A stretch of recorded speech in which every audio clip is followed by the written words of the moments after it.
Shabbat Shalom, everyone.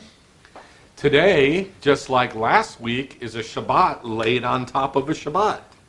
Last week, we had Pesach, Passover, on the 14th of Nisan, and that was on Friday. That was on Friday. No, I take it back. That was on Saturday day, which was not a Shabbat. Passover is not a Shabbat. Matzah, the first day, and Matzah, the seventh day, is a high Sabbath, or a Shabbaton.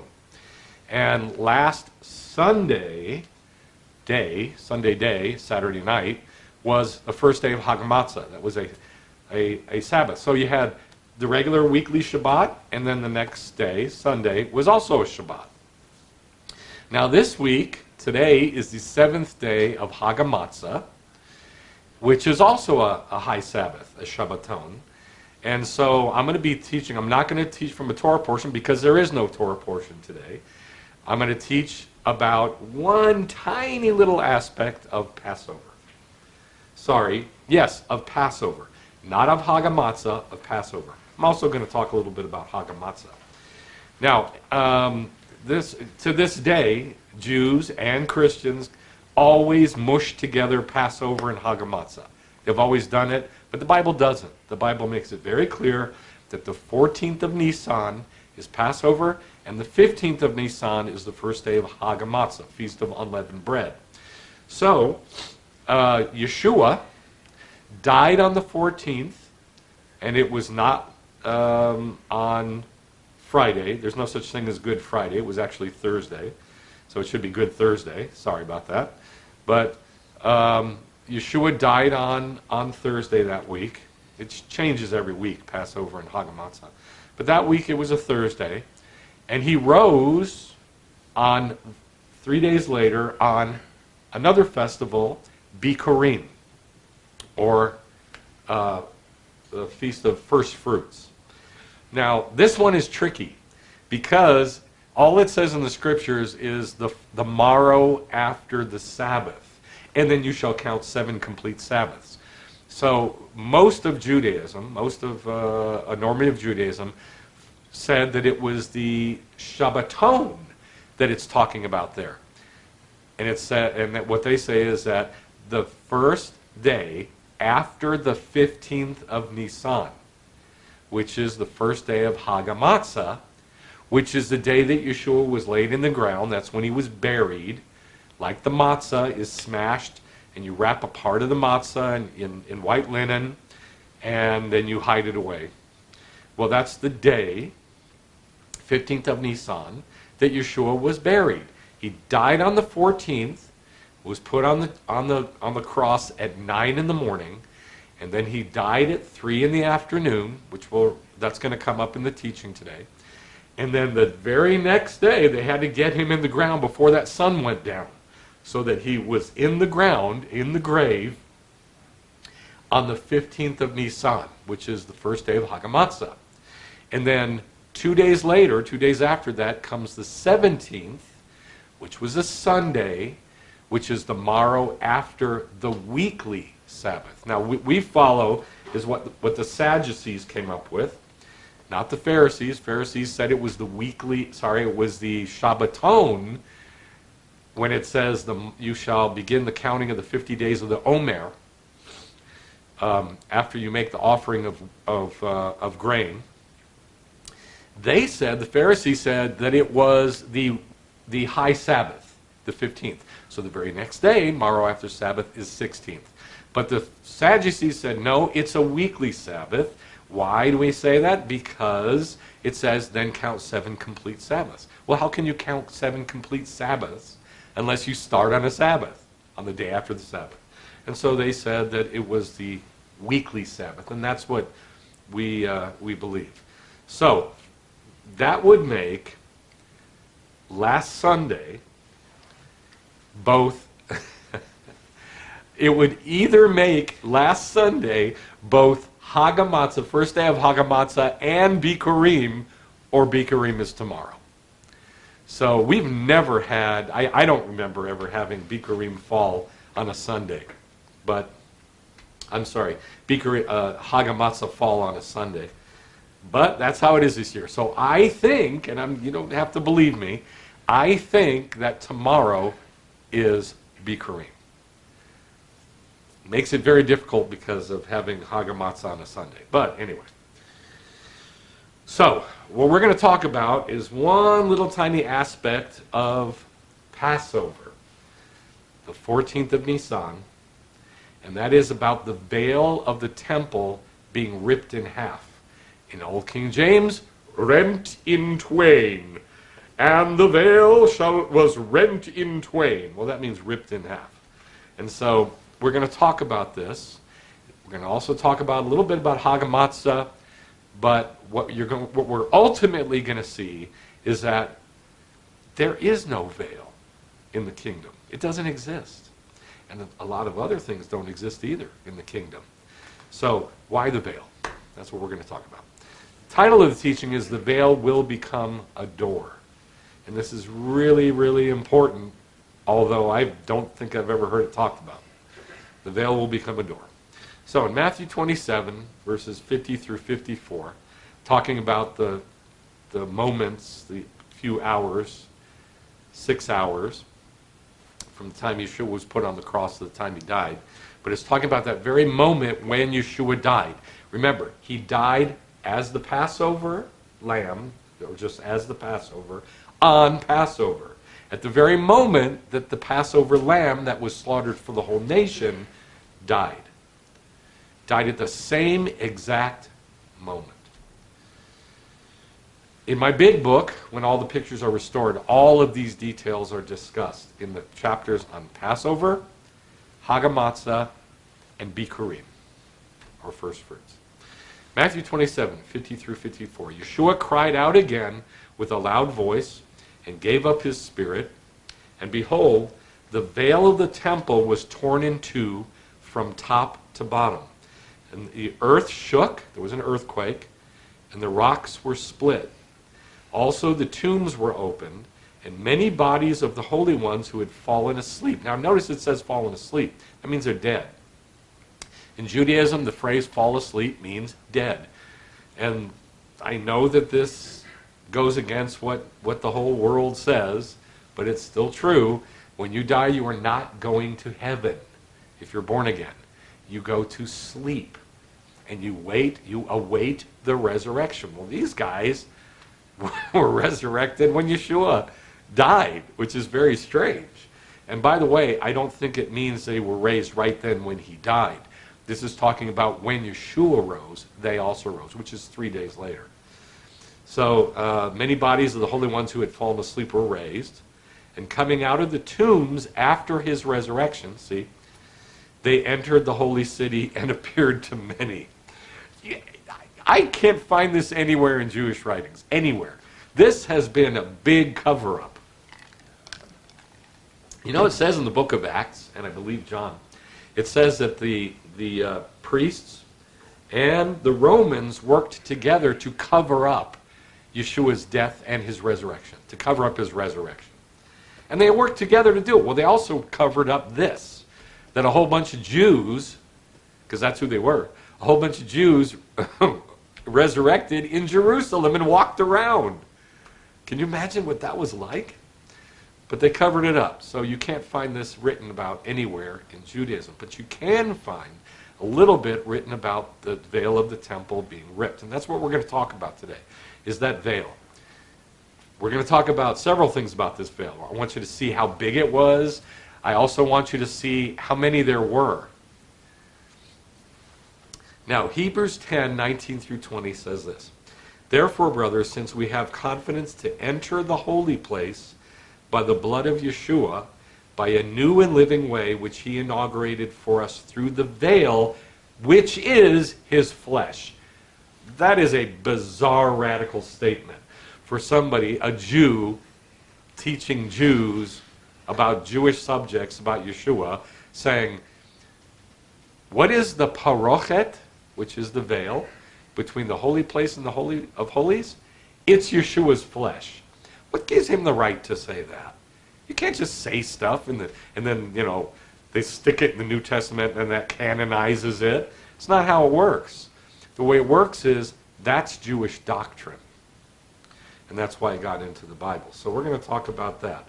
What does that mean that the parochet is Yeshua's flesh? So let's talk about first Hagamatzah. People call it Passover. It's not Passover. It's Hagamatzah, the Feast of Unleavened Bread.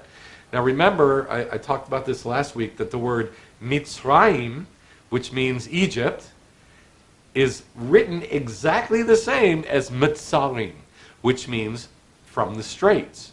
And there's a time period in between the 17th of Tammuz and the 9th of Av, when the temple was destroyed, 3-week period called Bein HaMitzarim.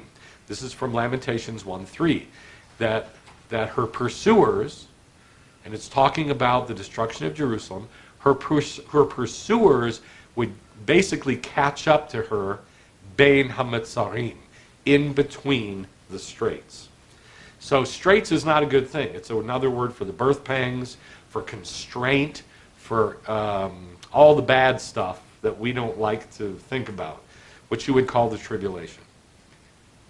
Now, mitzvot, the established things, what people call commandments, the mitzvot is written exactly the same as matzot, which is unleavened breads, that's our freedom. So how do we get freedom from Mitzrayim? From our constraint, from our limitation, from our squishing, our between the rock and the hard place, our birth pangs. How do we get freedom from it? By doing and listening to the mitzvot and becoming flat. And becoming matzah, like Yeshua. Unleavened bread, no pride, no leaven, no puffiness. Just flat and simple and low and humble. That's how we get away. That's the cure for the sickness, which is our straits, our limitations. So idolatry is slavery. We're all enslaved. And at Pesach, Hagamatzah, we can leave Mitzrayim. We can leave our limitations, our constraints. And I talked about this last week. What are our constraints? We're delivered. We can be delivered from our desires. And by the way, we're supposed to have desires. God made us to have desires. We're supposed to have desires. And our desires can be anything and everything. And we can be delivered from our bondage to those desires. Our addiction, it's called addictions. Our bondage to our desires is called addictions. Our limitations are our physical world and our bodies. That's a limitation. It's a constraint. But we can be delivered from that. How? By doing the mitzvot and having them talk to us so that we are elevated and we elevate our physical world and we come to know God. And then our lack of awareness of God being everything. That's ultimately the purpose of Judaism.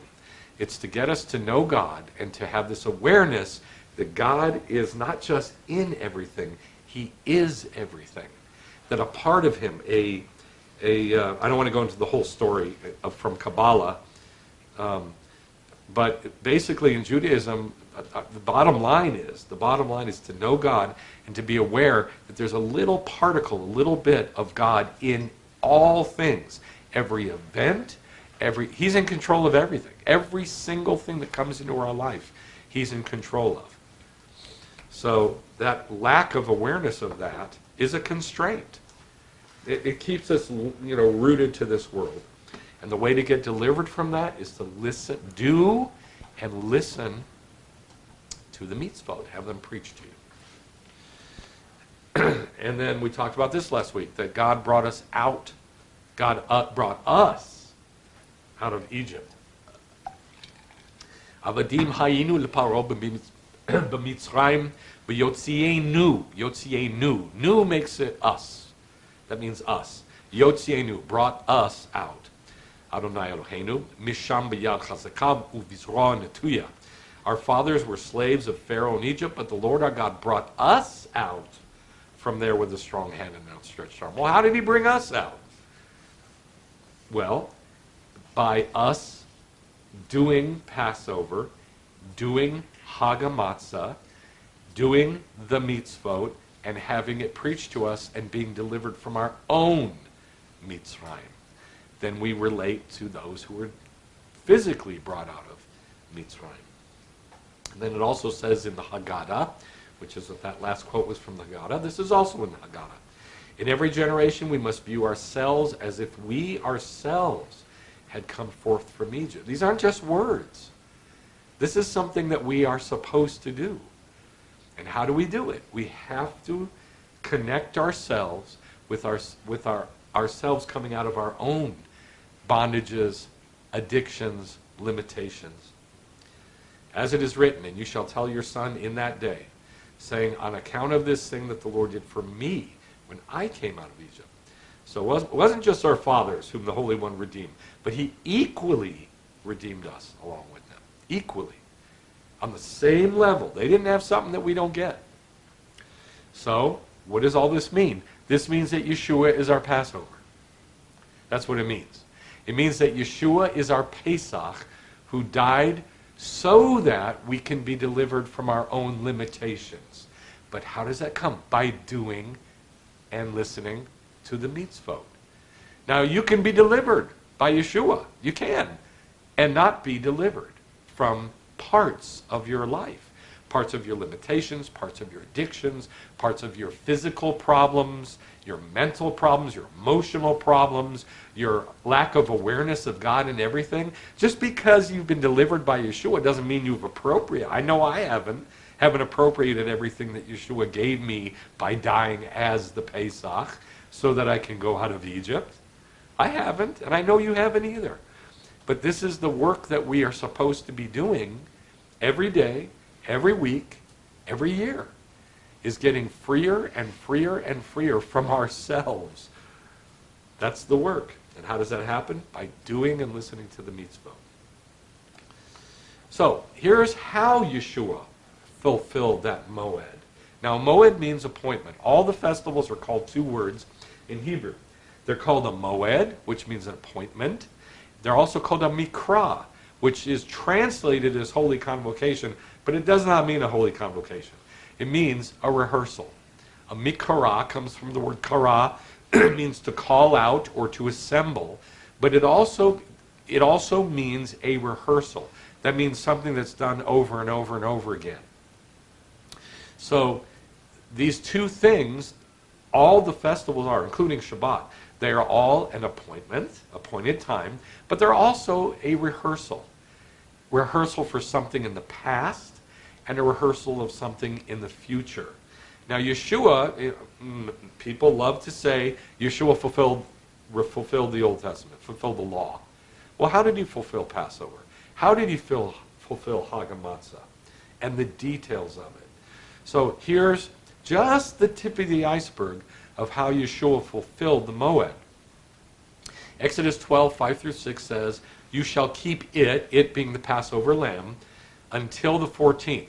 The animal was kept from the 10th to the 14th for 4 days of the same month, the month of Eve. Then the whole assembly of the congregation of Israel is to slaughter it between the evenings. Now what it says is, bein ha'arbayim. That means literally between the evenings. That's why I translate it that way. But the way it's translated in English is the twain of the evening. And most people read that and they're like, I don't know what that means. Twain. What's twain? Well, maybe some people know it means cut in half. So here's a graph to show you why it's cut in half. Why it's between the evenings. Before we look at that, let's read Luke 23. And this is the specificity of the timing of how he fulfilled the Passover, the moed of Passover. Not Hag Matzah, Passover. It was now about the 6th hour. Now the 6th hour, if you're talking about the day, it starts at 6 in the morning. So 6 plus 6 is 12. That's 12. And darkness came over the entire land until the 9th hour. 3 hours later, that's 3. Because the sun stopped shining and the veil of the temple was torn in two. Now this just kind of collapses all the narrative down real tight and just gives highlights. because the sun had stopped shining, we know from the other Gospels that it stopped shining for exactly 3 hours. It stopped shining at exactly noon, and it stopped shining until exactly 3 o'clock when the Passover offering was made. So here's, on this chart, you can see it. A Jewish calendar day is divided into two words, Lila and Yom. So the whole 24-hour day is called a Yom. It's called a day. But that's divided into two different words. Lila, night, which came first, and Yom, daytime, day. That night and day is further divided in half. Day is divided into the halves of 6 p.m. until midnight, and then midnight until 6 a.m. So what would you call midnight? You'd call it Bein HaLaila, in between the Lila, cutting the Lila in half. And day, Yom, same thing. It's cut in half, but that's given words, two different words. The first half is called Boker, which means morning, and the second half is called Erev, which is evening. So remember, it said up here, it said that you shall make the actual offering at Bein HaArbaim. Bein HaArbaim, which means in between the Erevim, Arbaim, in between the Erevs. Well, how do you cut the Erev in half? It starts at noon and it ends at 6 p.m. What's half of that? 3 o'clock. Now, all I'm doing is giving you the basics that Judaism teaches. You can go research this on your own and get more understanding of it. But this is how it works. So, at 9 in the morning, twain of the morning, Bein HaBoker, or Bein HaBokerim, Bokerim, in between the mornings, that's when Yeshua was put on the cross, we're told in the scriptures. At the same moment, that's when the lamb was tied to the horns of the horn, singular, the horn of the altar. The horn of the altar was huge. It was a cubit by a cubit by, it's a cubic cube. It's this big. And because the altar was huge, it was 32 cubits, which is about 50 some feet. So, at 9 o'clock in the morning, that lamb that was going to die, that represented the death for the whole nation. Remember, everybody's bringing their own lambs for 10 people.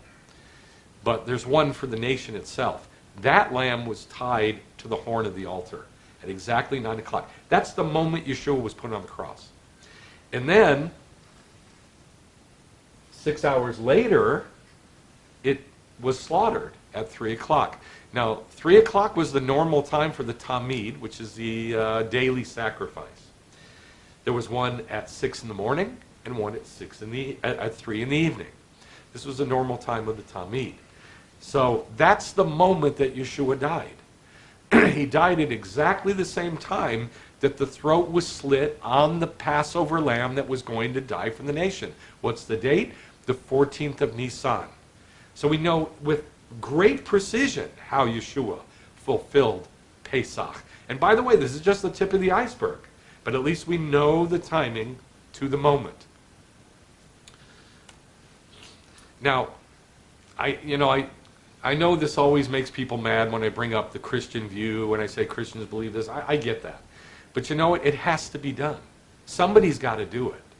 I can't just say this is right and this is what Judaism teaches. I can't do that because it's hard to see the light unless you can see the darkness. You've got to have the comparison of wrong and right, or else you cannot make the change. That's why I do this. I do it out of love. I don't want to hurt anybody's feelings. I'm not trying to put anybody down. I'm not. It's just that we have to see the mythology in order to see the reality compared to it. And so I've got this quote here. Before I read this quote, I want to read this verse from Luke 23. It was now about the 6th hour. 6th hour is noon. And darkness came over the entire land until the 9th hour. Exactly 3 hours. Because the sun stopped shining. And also what happened was the veil of the temple was torn in two. Now the typical, this is just one quote. And the reason I took this quote is because this guy has like doctorates and, letters after his name and stuff like that. And it was a good summation of what most Christians believe and teach. Every year. This is taught hundreds, thousands, maybe hundreds of thousands of times a year. What happened? The veil separating the Holy of Holies from the holy place was torn in two from top to bottom. We usually assume that the ripped veil was a symbol that the avenue to God had been cleared of roadblocks.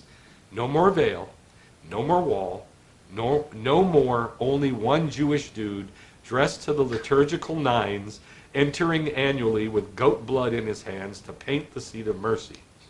All that's over and done.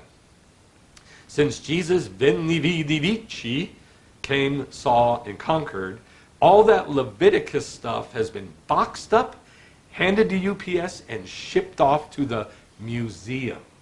The museum, where people can walk by and go, oh, look at that from so many years ago. But learn nothing. And certainly not apply it into their life. Now, the reason I chose this quote is because it's from Chad Bird, who's a scholar in residence at a Catholic organization called 1517. Served as a pastor, professor, and guest lecturer in Old Testament and Hebrew. He holds master's degree from Concordia Theological Seminary, okay, that makes sense, and Hebrew Union College. So he went and got all these degrees in the Jewish world and learned nothing. Because he has left Judaism, and he actively preaches for people to leave Judaism in the museum. So this is typical. I'm listening to the radio this week, leading up to Easter. I heard this said many, many, many times on Christian radio, just in different ways. But this is what everybody believes, that the death of Christ did away with Judaism. That's all it's saying. And this is typical replacement theology. Now, why do I have this? Because if you ask the bulk of believers, how did Yeshua fulfill Passover? This is what they say, that it fulfilled it. That means ended it. But that's not what it means in Hebrew. To fulfill something is mikra, a rehearsal. To do it over and over and over and over. Not to do it once and say, forget you. I'm shipping you off to the museum. That's not why it was given. It was given so that we can know the precision with which God fulfilled the Moedim and the Mikra, the rehearsal. So let's talk about the veil of the temple. Now, in Judaism, in the Talmud, and in the Mishnah, it's recorded that there were two veils, not one. But one of the rabbis says, no, there was one. And they just kind of ignore him. Well, they just go on. They were saying, there's two veils, and here's how it worked with two veils. And one of the rabbis says, actually, there was one veil. And then they go on. And here's what happened with the two veils. It just kind of gets brushed aside. Now, don't think they don't talk about it later, because they do. They talk about it extensively. It's called a machloket in Hebrew, which means an argument. And they argue about it for centuries. This went on for centuries in Judaism, where they talk about, was there one veil or two veils? So I'm not going to solve this problem right now. Well, here's a graphic that shows how on Yom Kippur, which is the only time that one person can go behind the veil, and remember we're talking about the veil. So why are we talking about a priest going in at Yom Kippur? Because that's the only time that somebody went behind the veil all year. One guy, one time. I don't have two. One guy, one time. One time a year. So, if there were two veils, this is how it was done. He took the coal pan. It's called a censer. It might be translated as censer. He took it's called a what's it called? I can't remember what it's called. Machzor. Machte. Thank you. Kol hakavod. All glory to you. So, a machte. So he takes the machte, the coal pan, the fire pan, or the censer, might be translated, in his right hand, and the spoon has the incense in it, in his left hand. The high priest would then walk west through the sanctuary until he reaches the area between the two curtains that separated the sanctuary and the Holy of Holies. And the space between them was 1 cubit. Now, 1 cubit is about 18 inches. A cubit is the span, well, maybe it's like that, the span of the fingertip to the elbow, from a guy who has an 18-inch span of fingertip to elbow. So that's where it started. So that space is very, very thin. And he's carrying all this stuff. So he has to manipulate his way through this 1 cubit area. There was only one, sanctuary, the area between the two curtains that separated the sanctuary and the Holy of Holies, and the space between them was 1 cubit. Rabbi Yossi says, there was only 1 curtain there, as it is stated, and the curtain shall divide for you between the sanctuary and the Holy of Holies. So sometimes they call it holy place, hakadosh. Sometimes they call it heichal, sanctuary or temple. It's got different names. The bigger space, they'll call it different things. Sometimes it's called the holy place. Sometimes it's called the holy. Sometimes it's called the sanctuary. Sometimes it's called the temple. But everybody knows what they were talking about. So that space, he said, will divide between the sanctuary and the Holy of Holies. Exodus 26:33. And then they go on. The outer curtain between the sanctuary and the Holy of Holies was hooked. The word is perufa in Aramaic. Slightly open on the south side of the sanctuary. And the inner curtain was hooked slightly open on the north side of the sanctuary. And therefore the high priest could not enter the Holy of Holies directly. Rather, he enters through the southern opening, walks between the curtains until he reaches the northern side. Then he turns and he comes back south in the Holy of Holies. When he reached the opening to the north, he enters the Holy of Holies through that opening, turns to face to the south, and walks to his left along the curtain until he reaches the area. It says before the ark, but it's actually in between the poles. So he goes east to west, goes in there, walks down the corridor, turns, walks in, goes in between the staves, and sets the incense there. That's complicated. I don't know if that happened or not. But you know what? I never knew until yesterday why this is written. Now I know why it's written. So I want to talk about first, if there's 1 curtain. Now in 2 Chronicles 5:9, talking about Solomon's temple, it says the poles projected beyond the ark and the ends of the poles were visible from the front of the inner sanctuary. That's this. It doesn't mean the Holy of Holies, it means the holy place. The front of the inner sanctuary. But they could not be seen from the outside. And there they remain to this day. It sounds confusing, doesn't it? And so the rabbis go, that's confusing, isn't it?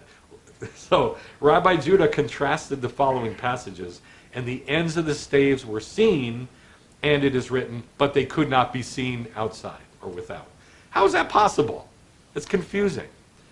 Well, what he says is they could be observed, but not actually seen. In other words, you could see something of them. I could observe. I know that's the poles, but I can't really see them.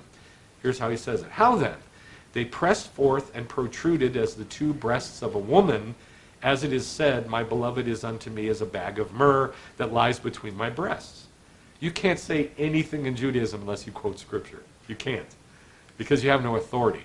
And so he's saying that the staves of the ark, the poles of the ark, which is the throne of God, is like the breasts of a woman. What is El Shaddai? It means the breasted one. Because God, now remember, out of the breast comes milk. And what is that milk from the breast likened to in the Scriptures? Torah. It says in the last chapter of Isaiah 66, it says that There will be those who mourn for the festivals, it says in Zechariah also. That those who mourn for the festivals, that the two mountains of Zion, of Jerusalem, will be giving forth their milk to the world, and it's Torah. And so this is God in the Holy of Holies. And those are his breasts, the staves of the ark. That's his throne. That's where the milk, that Torah, comes from.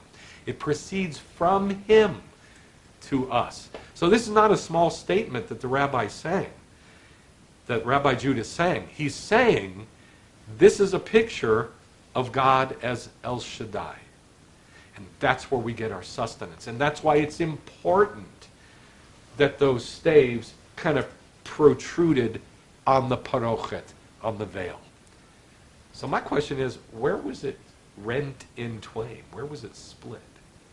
Where do you think it was split? But we'll talk more about that. So that's if there's one veil.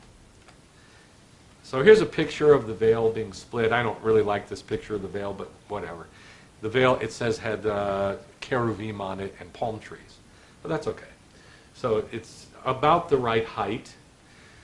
So I want you to know what this was like.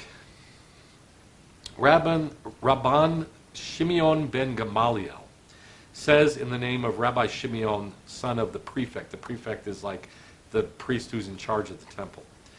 The veil was 1 handbreadth thick. That's 4 inches. That thing, that tall, 40 feet tall, was 1 handbreadth thick. And was woven on a loom having 72 rods. Now, I don't know how looms work. I can't remember. I took some weaving classes, but I can't remember what the rods are on a loom. I can't remember how it works. And over each rod were 24 threads. Its length was 40 cubits, that's 60 feet, and its breadth was 20 cubits, or 30 feet. It was made by 82 young women. It was made by 82 young women. These were priests. These women were priests. And they used to make 2 every year. 2 of these things every year. Why? And it required 300 priests to immerse it if it became unclean. So and it did become unclean, because at Yom Kippur they sprinkled the blood all over the mercy seat and all over the in between the staves at the Holy of Holies. So it did get unclean, and so they had to remove it, take it to the mikvah, and immerse it. It took 300 priests to do that. All right, and they used to make 2 of these a year. Think about that. That's a lot of work. Now here's another, this is from Mishnah, from Chulin, from the Mishnah. Now in the Talmud in Yoma 54a, it says, referring to the first temple, there was a curtain between the sanctuary and the Holy... Oh, was there a curtain between the sanctuary and the Holy of Holies? No. In the first temple, there was a wall there. In Solomon's temple, there was a wall there. So they're saying, was there a parochet in the temple? In the first temple? No, there was a wall. Now, follow this. Rabbi Yosei is saying correctly to the rabbis, the tabernacle, which had only 1 curtain. Remember, Rabbi Yosei is the one who said, no, there was 1 curtain, not 2. Well, here's the beginning of the machloket, the argument. Rabbi Yossi is saying the right thing to the rabbis. The tabernacle, which had but 1 curtain, however, in the second temple, since there was no 1 cubit thick wall separating the Holy of Holies from the sanctuary, from the holy place of the temple, as it was only in the first temple that there was a 1 cubit thick wall, and the rabbis were uncertain with regard to the sanctity of the space occupied with the wall. Is it the sanctity of the holy place, or the higher sanctity of the Holy of Holies? They didn't know. They couldn't tell, because there was not a wall there. So what they did was they had to replace the wall, 1 cubit thick, with 2 curtains, with 2 parochets. That's why there was 2 curtains, or might have been 2 curtains in the Herod's, or the second temple, the beautified second temple. I never knew that till yesterday. And the rabbis were uncertain with regard to the sanctity of the space occupied by the wall, whether it had the sanctity of the Holy of Holies or the sanctity of the holy place. Therefore, the sages of the time prepared 2 curtains to enclose this space of uncertain status. So if there was two curtains, which one ripped? And how do they know it ripped? If only the high priest, one time a year, went behind the first veil and in between the first veil and the second veil. And he's the only one who ever saw it. One time a year on Yom Kippur. And yet, it's written about Passover that that's when it ripped. So what? They didn't find out till 7 months later on Yom Kippur? So this whole question of the veil. And remember, we started with this verse that says, the veil is Yeshua's flesh, written by a Jew in a Jewish book to Jews. What gives him the right to say that? So, which one is his flesh? The outer one or the inner one? Or was there really 2? Or was there none? Or was there one? Do you see why this is confusing? Because in the first temple, there wasn't a veil. There wasn't even a veil. There wasn't a parochet. There was a wall. Well, how did they pass through the wall? Doors. Doors. I'm going to show you that. There was no parochet in the first temple of Solomon. So my question is, did God say to the Jewish people, put a veil in the temple? Did God say, put 2 veils in the temple? So what split? What split? We know there was a veil in the updated Herod's, I don't want to call it Herod's temple because it wasn't Herod's temple. It was beautified by Herod, but it was the second temple. We know that there was a veil because it ripped in half when Yeshua died. Was it the front one or the back one? All right. So here's what I'm going to say. And you can believe this or not believe this. I don't believe God ever said, put 2 veils. I believe that he said, put a wall and put a door in that wall, which is how Solomon did it. And why did Solomon do it the way he did it? Because it says in 1 Chronicles chapter 28 that God showed David by the Spirit in writing how to build the temple, and he wrote the whole plan down because he saw it in heaven. He saw it as a picture of heaven. And so that's what he built, or that's what he drew for Solomon to build. And in Solomon's temple was a wall, not a parochet. How do you get through a wall? A door. And so this is what I believe. I believe that God never said put 2 veils. But he also said never put soreg around that temple. And they did that too in the second temple. Here's what I'm talking about. This is the actual extant, means existing, the actual extant stone, one of 13, that were placed in various places in this 6-foot tall wall. And this warns Gentiles that if they come past that point, they will die. It basically says, you're taking your life in your hands, Gentile. You're not allowed past this. It's called soreg. And only Jews could go past there unless the Gentile is a God-fearer and is doing Judaism and is moving toward a relationship with God. Then they can go in. Now, those 13 breaches were made by the Greeks because they hated that God was saying to the Gentiles, to the Greeks, you may not come in here. Now remember, I'm saying God never even said put a soreg. That they did that wrong. It was a wrong picture. I'm kind of excited about this because I've been teaching for, I'm going to say 18 years, that in Ephesians chapter 2, that it's talking about Soreg. I didn't know anybody else on the planet knew this. And I just saw on the internet yesterday 3 different sites that say that Ephesians 2 is referring to Soreg. I'm not alone anymore. That makes me very happy. So that means that the Gentiles are beginning to see what this is referring to.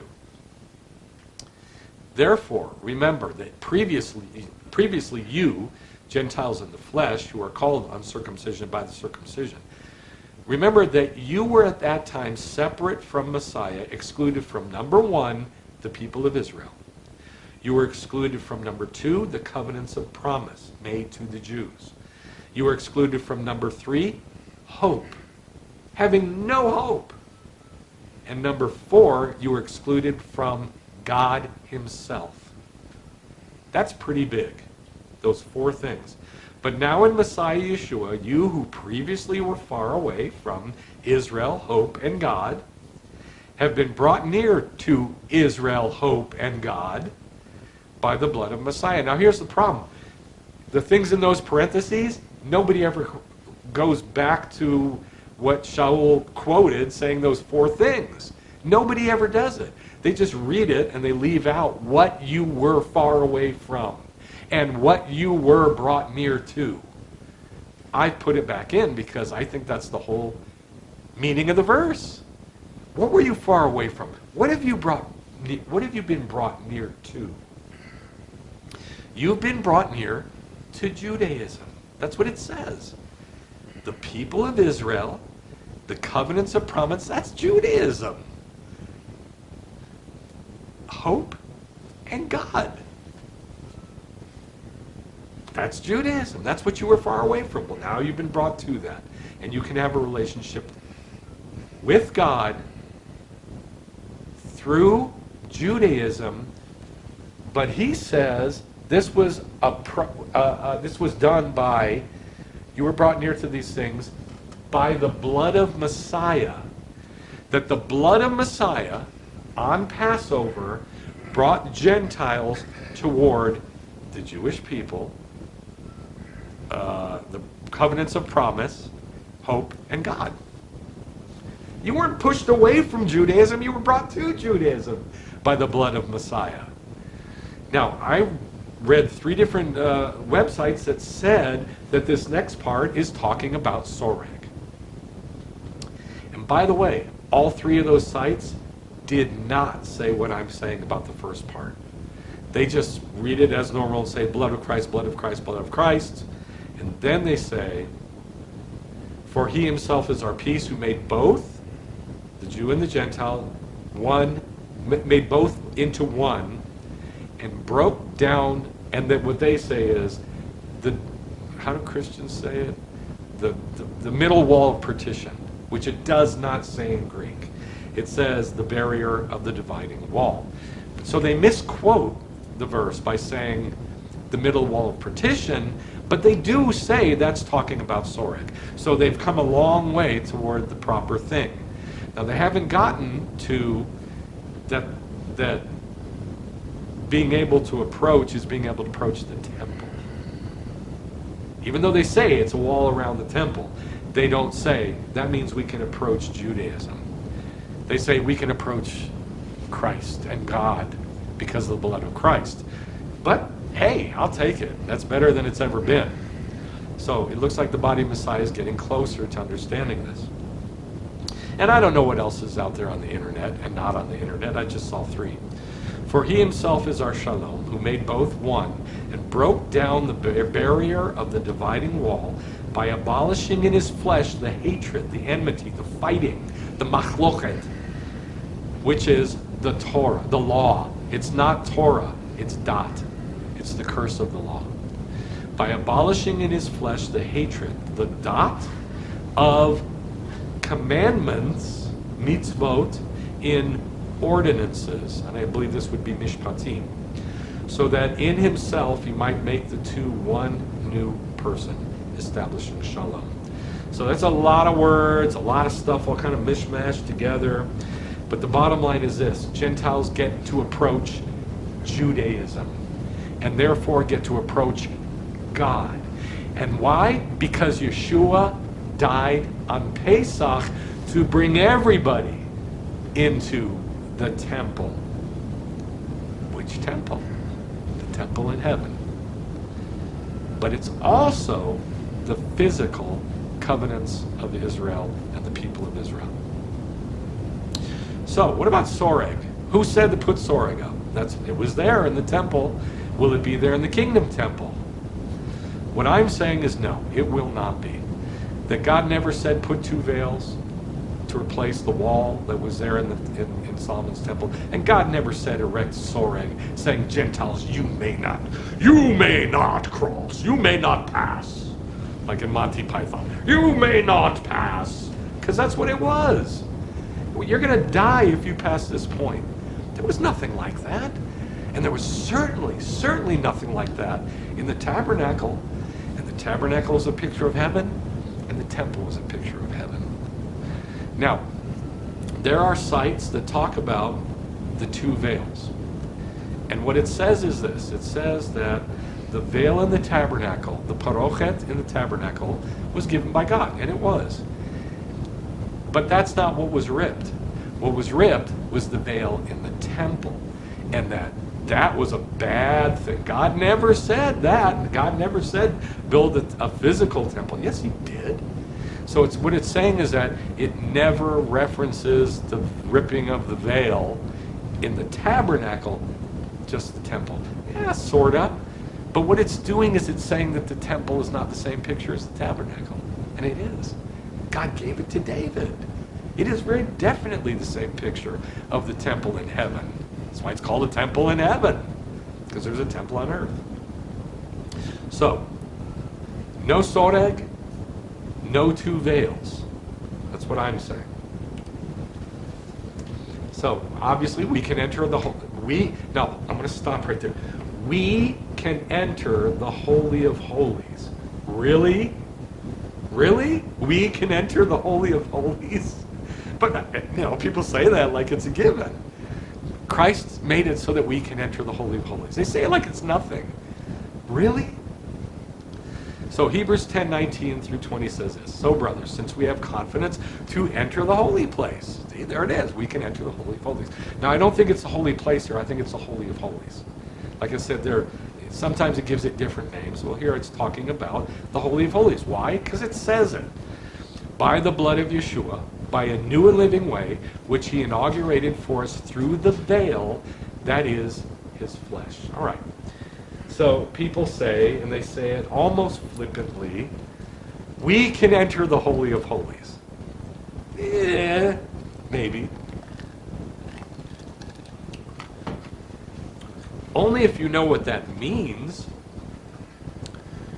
Only if you know what the picture is, what the copy is, what the shadow is, so that you have understanding of what's happening spiritually.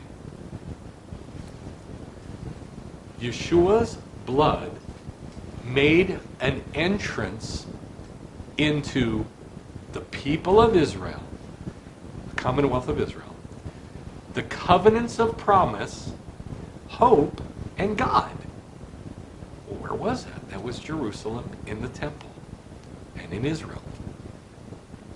And God said, I'm inviting both Jew and Gentile into that through the blood of Yeshua. That's what it means that we can enter the holy place, or the Holy of Holies. That's what it means. It means we were given access into the life of God, which is the people of Israel. I'm going to keep saying it until you understand it. The people of Israel, Commonwealth of Israel, the covenants of promise, the 10 commandments, and the other 603 commandments, if you prefer. I prefer all the pictures. Hope, and God himself. That's the holy place. That's the Kadosh. Hebrews 6:19. Within the veil, where Yeshua has entered. That means he went through the veil, through the holy place to the Holy of Holies.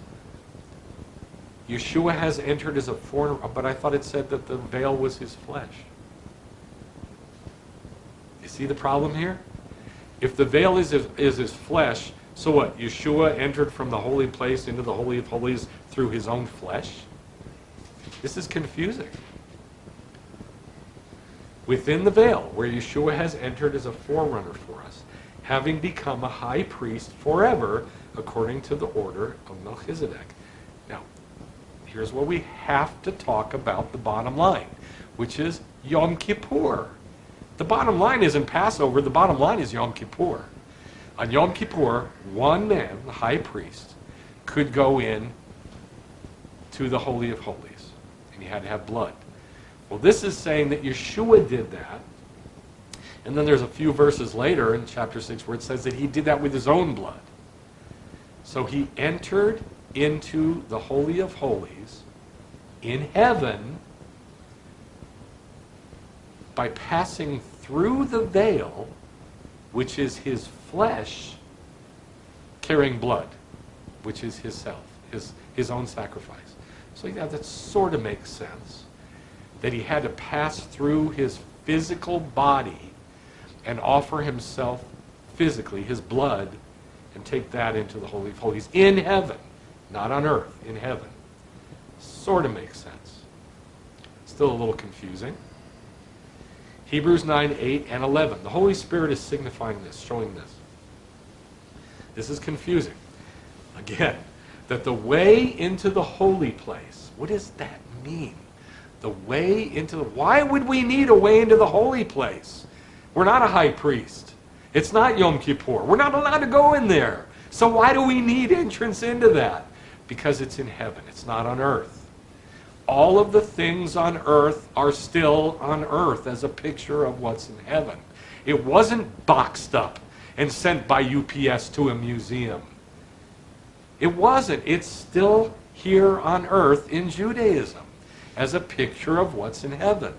So it's saying this, the Holy Spirit is showing this, that the way into the holy place, or the Holy of Holies, in heaven has not yet been revealed. This is written after Yeshua's death.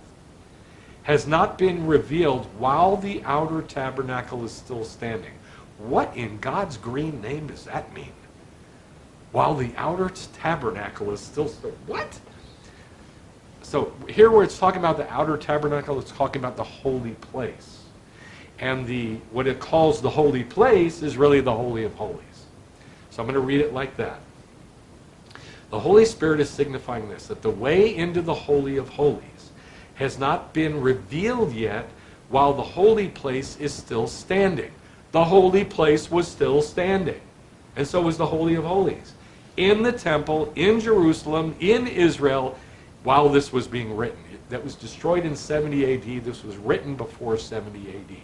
So he's saying, look, while we got the picture there, the Holy Spirit is showing us that getting into the Holy of Holies, you're not going to see it while the holy place is still there. So what does that mean? Holy place has to be taken away for you to see it. That means the veil has to split. So I'm going to go back to the original question. Did God say put a veil in the temple? No. But there is a veil in heaven. How do we know that? Because there was a veil in the tabernacle. So this is hard to understand if you don't know pictures.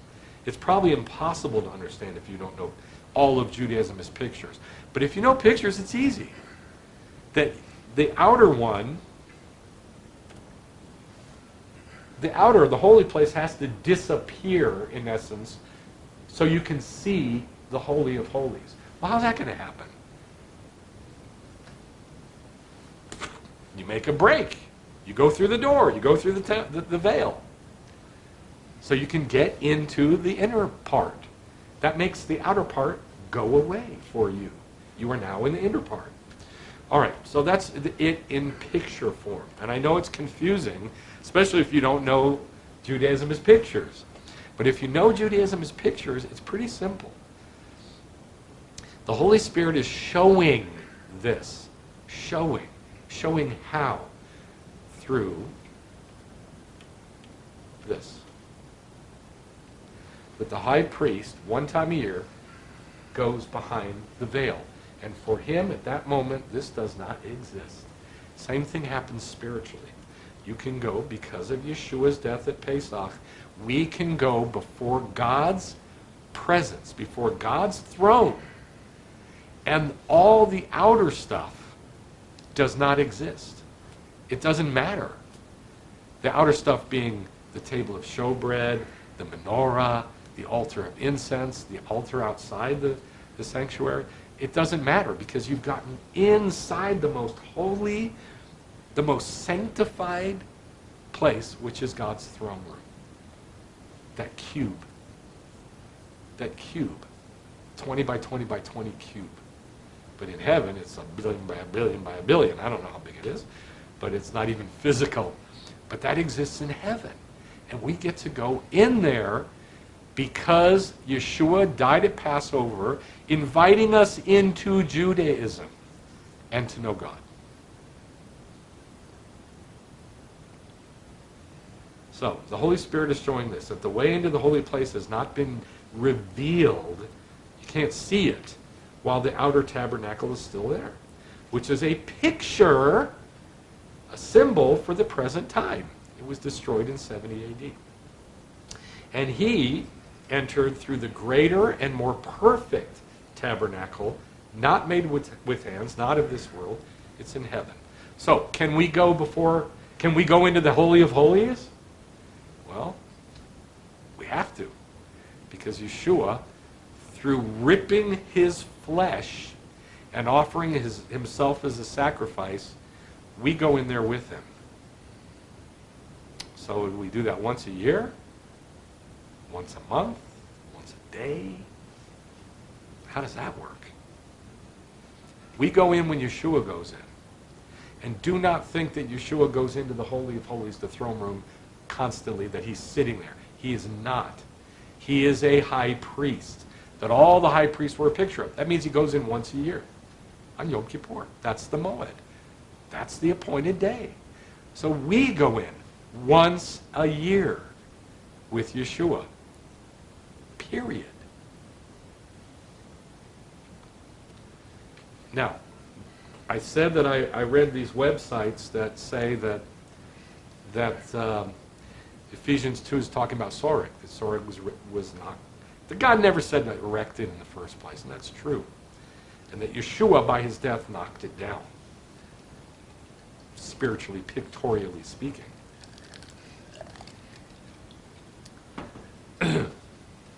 But they also say that the tabernacle is a picture of heaven, but the temple is not. And I'm saying that is not true, because even all the way up to the book of Revelation, it says in 15:5, after these things I looked, and the temple of the tabernacle of testimony in heaven was open. The what of the what? The temple of the tabernacle. They are the one and the same.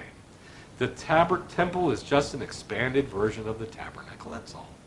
And we need that picture to understand what happened when Yeshua died and what happens now. And it's not as simple as what is usually said, which because of the blood of Christ we can have access into the Holy of Holies.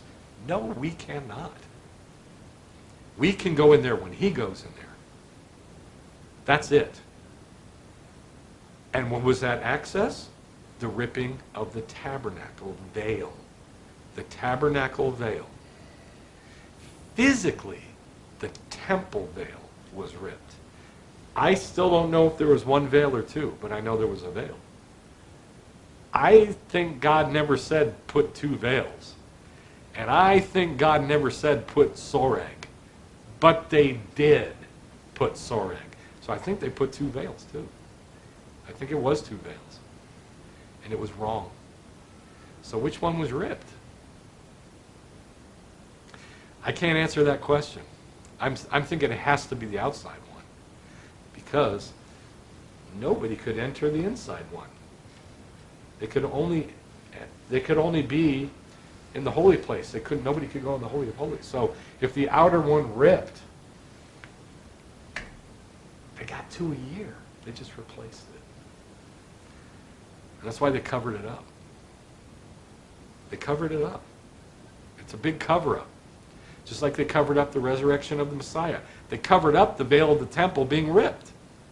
You can't find a bunch of stuff in Judaism saying, the veil of the temple ripped 1 year from top to bottom. It means something. They say everything else that God did. But they never talk about this because it's covered up. So remember, they made 2 a year. They just got another one and rehung it. But that doesn't mean it didn't happen. So that's my take on it. So let's talk about the future. This is amazing. And I never really saw it until yesterday when I saw that there was 2 curtains to replace that cubit wide wall that was in Solomon's temple. I always thought it was a parochet. I always thought it was a veil. I didn't know it was a wall in Solomon's temple. In fact, I saw pictures on the internet done in Christian sources, Christian Bibles and that sort of thing, that had a wall, and I would get upset. There was no wall? Yeah, there was a wall. I was wrong. I was wrong. I didn't know in Judaism it said there was a wall. So, here's the bottom line. The bottom line is that everything is going to change in the kingdom concerning this. Number 1, Yom Kippur is going to change. Remember, the whole point of the veil was that it was there to keep a separation between the Holy of Holies and the holy place, and only one guy could go through it once a year. And he didn't go through the middle. He went through the north end. So Yom Kippur has to change. If there's no guy going in once a year, the high priest going in once a year with blood, it has to change. And I'm going to show you that that's true. Then the Holy of Holies has to change.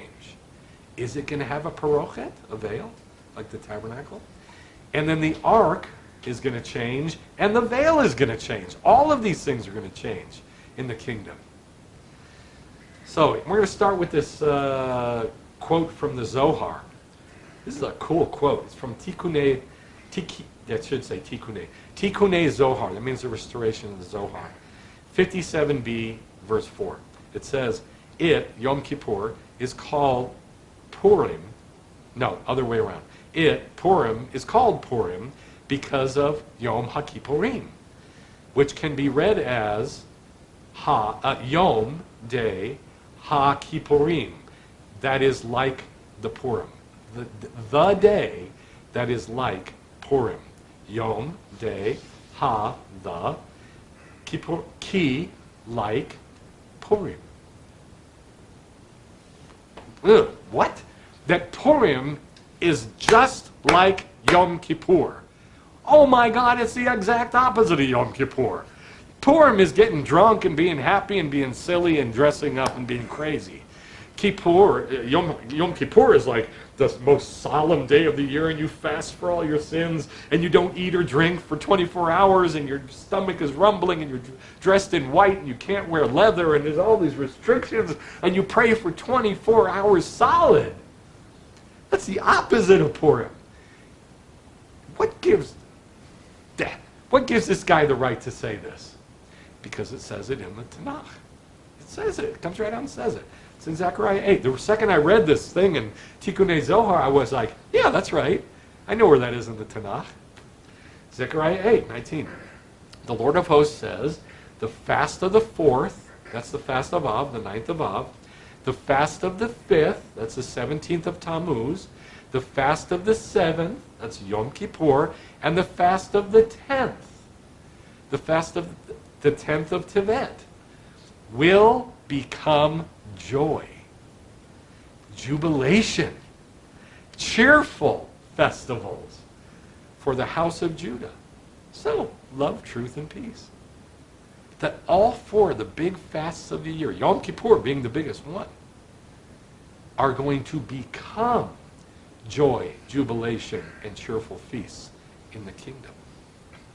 That's why this quote was said. It's totally true. Yom Kippur is going to be totally different in the kingdom. Now, look at this. This is about the ark. Now, remember, on Yom Kippur, everybody, pulling their hair out, rending their garments, and repenting, and hocking and spitting for 24 hours. Only the high priest could go back there and touch and be near the ark. So what about that in the kingdom? Jeremiah 3:16, and it shall be in those days, when you become numerous and are fruitful in the land, they will no longer say, the ark of the covenant of the Lord. And it will not come to mind. It won't be talked about. It won't come to mind. Nobody's going to think about it. They won't remember it. They won't miss it. And it will not be made again. 5 different things he says, and people don't even know this. People don't even know that there's going to be no Ark of the Covenant in the Kingdom Temple. People aren't going to think about it, talk about it. Nobody cares. Why? Because God is going to be there. God's Ruach, His Spirit, is literally going to be in the Holy of Holies. So you can see this is huge changes. Well, what about the veil? Well, the veil was the body, the flesh of Yeshua. That's what it's a picture of. And it was ripped in half. Why? Because that's what happened to Yeshua. Now in Romans chapter 1, verse 3, it says that Yeshua was shown, revealed, preached, proclaimed to be God by his resurrection from the dead. This is where many people get tripped up. That while Yeshua was on earth, he was not God. He went to the bathroom. God don't go to the bathroom. God doesn't eat. God has no corporeal, no body. So Yeshua was not God, and he prayed to God. So he couldn't be God while he was on earth. But then when he resurrected, after he laid his body down and it was ripped, it was torn in half. During the Passover Seder, in step 4, which is Yachatz, we smash that matzah. Well, in most Seders, they don't say that. You know what they call it? They call it the halving of the matzah. Half, H-A-L-F. The division, the halving of the matzah, because it's chatzatz. And they say that comes from the word chetzi, which means in half, divided. It doesn't come from chetzi. It comes from chatzatz, which means to chop into. To chop into. So it was smashed. But, whatever. Chatzatz, to cut. And so they crisply divide the matzah in half. Just like the parochet was rent in twain, was chetzid. It was divided in half from top to bottom. That's what happened to Yeshua's body. And so he didn't need it anymore. He didn't need it. He doesn't need it. He doesn't need his body. There is no parochet dividing the Holy of Holies from the holy place. It's not needed anymore. It was a picture, and it is a picture, to look at and understand Yeshua's physical flesh, his physical life. So, just like the parochet is not needed anymore, guess what else isn't needed anymore? The Ark of the Covenant. The thing that, that's behind that parochet. Because literally, God is literally going to be on the throne by the Shekhinah, by the glowing fire presence of God, in the Holy of Holies. And there is going to be a temple, and there is going to be a Holy of Holies, and God's going to be in there. So, it shall be in those days when you become numerous and fruitful in the land, they will no longer say, Ark of the Covenant Lord. It won't come to mind. They won't remember it. They won't miss it. It won't be made again. No Ark of the Covenant. no mournful Yom Kippur, although there still is a Yom Kippur, only it's a feast. Now, Ezekiel 41, this is talking about the kingdom temple.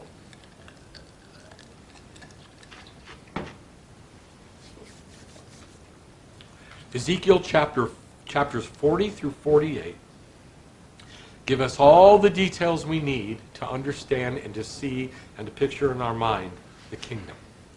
The temple, the courts, the hill of Zion, Jerusalem, the city, which is separate, and the division of the land. It just kind of starts at the core, and it gets bigger and bigger and bigger and bigger and bigger until it covers the whole land. And what it says in chapter 41 is it says, for the temples, describing the kingdom temple.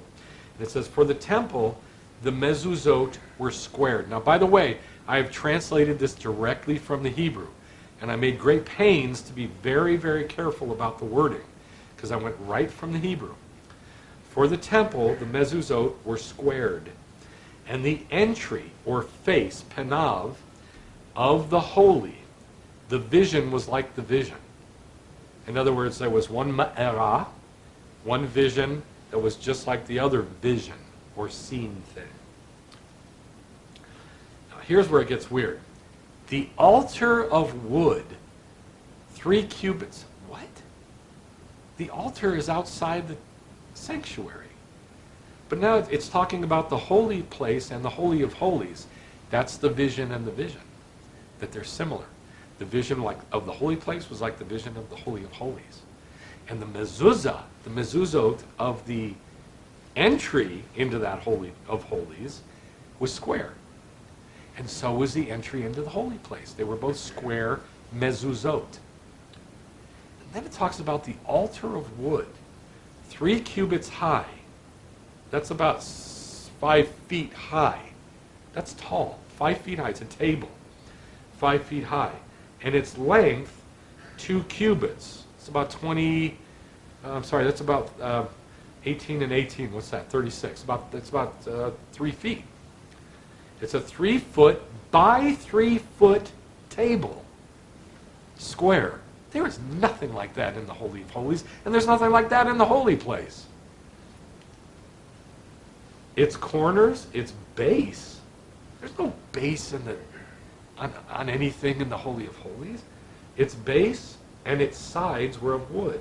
And he said to me, see this? This is the table that is before the Lord. This is in the Holy of Holies. The temple and the Holy of Holies, what it says is the temple and the holy has 2 doors. So what it's saying is the holy place and the Holy of Holies both have 2 doors. The doors had 2 leaves, 2 swinging leaves, in case you didn't get it the first and second time. So what it's saying is this, that the entrance from the porch into the holy place has double doors, just double doors. And the entrance into the Holy of Holies has double doors. Where's the veil? Solomon's temple didn't have a veil, it had a wall. And how do you get through a wall? Doors. And so Solomon's temple had double doors. The kingdom temple is going to have double doors. And by the way, for many, many, many years, I always thought it was like 2 leaves that were like accordionated, like a closet door, that there was two sets of those. But it's not. It's just 2 doors. That's all it is. And so the double doors is how that's going to open up into the Holy of Holies. So what's going to happen is it's going to change from a veil to doors, from lamentation and mourning over our sins to a joyful festival, from the Ark of the Covenant to a 3 foot by 3 foot table in the Holy of Holies. What do you put on table? Food. So that's going to replace not the altar, the bronze altar outside the temple. That's going to replace, I suppose, the table of showbread, of the bread of the faces. Maybe those will still be there. But I know it has added a table into the Holy of Holies. Very strange. Where's the Ark of the Covenant? Won't come to mind, won't be built, won't be even thought about. It'll be replaced with a table. Strange, huh? And the parochet will be replaced by doors. The sanctuary, Ezekiel 41:25, the sanctuary and holy had 2 doors. Now this is the word delet. Delet means something that swings, to rotate. It will have delet. The doors, deletot, had 2 leaves, 2 swinging leaves. There it is, 2 leaves. Ezekiel 47:1. Then he brought me back to the door. Now this is a different word. It's the word patach, which means an opening. Patach, an opening. To the door of the house. So this is not the double doors between the Holy of Holies and the holy place. This is the entrance into the holy place. He brought me back to the door, the patach of the house. And behold, water was flowing from under the threshold of the house. Flowing down from under, from the right side of the house, from south of the altar. Now this is what I believe. I believe that this is referring not just to the double doors that go into the house, but the double doors that go into the Holy of Holies. Why? Because that water issues from God himself. And it goes underneath the door of the Holy of Holies. And then underneath the door into the holy place on the south side of the doors. And then it goes south. And then it gets deeper and deeper and deeper. And everywhere where that water goes, it brings everything to life. Everything. But it starts in the life room, the Holy of Holies. Now, why all this? Because Yeshua died at Pesach, and the veil of his flesh was ripped. So it's not necessary, I don't like using that word, but it's not necessary to have that between the holy place and the Holy of Holies anymore, because it's replaced with an opening, a petach, which is Yeshua. Yeshua is the door. And please don't think of all the verses in the New Testament that refer to where Yeshua says, I am the door. That's not talking about this. That's talking about a totally different subject, about a pen with sheep in it, and then there's other verses. I'm going to show you the only verse in the New Testament that uses this word door as referring to this door. And it's the only one. First, we're going to look at Hosea chapter 2, verse 15. Talking about when God restores Israel in the kingdom. He says, then I will give her her vineyards from there. And the valley of Achor, that means the valley of trouble. The valley of trouble as a petach tikva, a door of hope. That's just like Yom Kippur. It goes from being the time of hocking and spitting and fasting and crying and pulling your hair out to the time of joyful festival, joyful feast. Same thing. God's going to take all the horrors and the negative things that come on Israel and turn it into the greatest blessing. That's going to be the Petach Tikva, the door of hope, that the Jewish people are given in the kingdom. And she, Israel, of her youth, as in the day when she went up from the land of Egypt. Now we're back to Passover. And the death of Yeshua. The death of Yeshua is the Petach Tikva. It is the door of hope. I don't think there should have been a veil in the temple. I think there should have been a veil in the temple. They replaced the wall that David saw and built, or Solomon saw from David and built, and they replaced it with two veils. It could have been a veil as a picture of Yeshua being ripped. That's okay. But that's not the picture of entering heaven. We go through Yeshua, it should have been doors. Open the doors to go into the Holy of Holies, not a veil. So, I'm saying that, and so I'm saying that the only verse in the whole New Testament that relates to this is in Matthew 6:6. But as for you, when you pray, what are you doing? You're approaching the throne of God. Where's that? Holy of Holies. Well, how do you get through there? But as for you, when you pray, go into your inner room. Your inner room. That's the Holy of Holies. You have the outer room, the holy place, and the inner room, Holy of Holies. Close your door. Close your patach. Close your delit.